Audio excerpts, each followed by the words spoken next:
Hello friends, இது உங்கள் குரு டாக்கீஸ்லேருந்து. இன்றைக்கி எங்கே போனோம்னா, தீனா வந்து ஆவலோட எதிர்பார்த்த குங்ஃபூ ஃபண்டா 4 படத்துக்கு ரேடியன் சினிமாஸ் ஸ்க்ரீன் 5 ஆர்ட் அந்த தேட்டருக்கு போனோம். இந்த தேட்டரில் பார்த்தீங்கன்னா வேவ் சவுண்ட்னு சொன்னாங்க. புது தேட்டர்ன்றனால 3D படம் பார்க்கலாமேன்னு போனோம். எஃபெக்ட் எல்லாம் சூப்பராக இருந்துச்சு. சவுண்ட் எஃபெக்ட்டு 3D எஃபெக்ட்லாம் பிரமாதமாக இருந்துச்சு. அதுக்கப்புறம் இன்டர்வல் விட்டாங்க. இன்டர்வலில் வழக்கம் போல் தீனாவுக்கு பிடிச்ச பாப்கார்னை ஒரு லார்ஜ் டப்பை பிடிச்சிட்டு திருப்பி என்ஜாய் பண்ணோம். அந்த பாப்கார்ன் முடிக்கிறதுக்குள்ளே படமும் முடிஞ்சிருச்சு.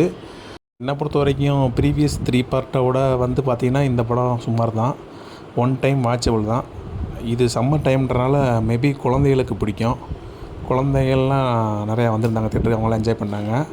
வாங்க குழந்தையோட நம்ம தீனாவோட ரிவ்யூ பார்ப்போம். படம் எப்படி இருந்துச்சு? சூப்பராக இருந்துச்சு. என்ன படம்? குங்ஃபூ பாண்டா. படத்தில் என்ன பிடிச்சிருந்துச்சு உனக்கு? பாண்டா பிடிச்சிருந்துச்சு. பாண்டா பிடிச்சிருந்துச்சா? கண்ணாடி போட்டு பார்த்தில, கண்ணாடி போட்டு பார்க்கல, எப்படி தெரிஞ்சிச்சு படம்? சூப்பராக இருந்துச்சு. என்ன பிடிச்சிருந்துச்சு படத்தில்? என்ன பிடிச்சிருந்துச்சுன்னா எனக்கு பாண்டானா பிடிச்சிருந்துச்சு. பாண்டா பிடிச்சிருச்சு. பாண்டா என்ன பண்ணுச்சு? அதான் அந்த காலேஜ் அந்த அரைக்கை அழிச்சிச்சு. அரைக்கி அழிச்சிருச்சா? வேற என்ன பிடிச்சிச்சு படத்தில்? அப்படியே அது காமெடியாக இருந்துச்சு. காமெடியாக இருந்துச்சா? ஹாப்பியா? ஆமாம். ஹாப்பியா உனக்கு? ஆமாம், அந்த படம் பயங்கரமாக இருந்துச்சு. பழைய குங்ஃபூ பாண்டாவோட பழைய குங்ஃபூ நல்லா இருந்துச்சா?